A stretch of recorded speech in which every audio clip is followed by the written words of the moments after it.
আজকে অনেক দিন বাদে পাস্তা রান্না হলো। তো পাস্তা রান্না করলাম কীভাবে তাই তোমরা দেখো। তো আলু তো ভাজার মতন কেটে নিতে হয় পাস্তা রান্না করতে গেলে। তো আলু আগে না আমি যখন করতাম পেঁয়াজ দিতাম না। তো আজকেরটা পেঁয়াজ, কাঁচা লঙ্কা কুচি, ডিম সবই দিয়েছি।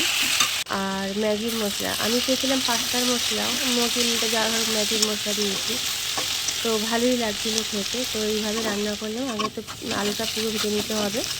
আলু, পেঁয়াজ সব একসাথে ভেজে নিয়ে তারপরে ডিমটা আমি আলাদা করে গুলি। আমি কী করি, আলাদা করে ভেজে নিই না। অনেকে আলাদা করে তো ভেজে তুলে নেয়, কিন্তু আমি আলাদা করে ভেজে তুলে নিয়ে নিই। আমি এই মানে আলু ভাজার মধ্যেই দিয়ে দিয়েছি। তো ম্যাগি করলেও আমি চাউ করলেও দিয়ে দিই সেটা। তো এইভাবেই করলাম। তো সব দিয়ে তারপরে আমি পাস্তাটা দিয়ে দিলাম। এই যে পাস্তাটা দিয়ে দিলাম। পাস্তাটা দিয়ে আবার নাড়িয়ে চাড়িয়ে তো এইভাবেই পাস্তাটা করলাম। এবার দেখি, মেয়ের কাছে নিয়ে যাচ্ছি খাবারটা কী বলে। এটা মেয়ের জন্য আর এটা আমার জন্য বেড়েছি।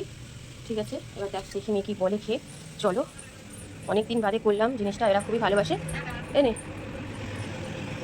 দেখ কেমন হয়েছে, খেয়ে খেয়ে বল কেমন হয়েছে।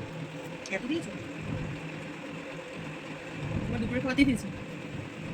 অনেকদিন পরে করলাম তো পাস্তা। হুম, ভালো হয়েছে।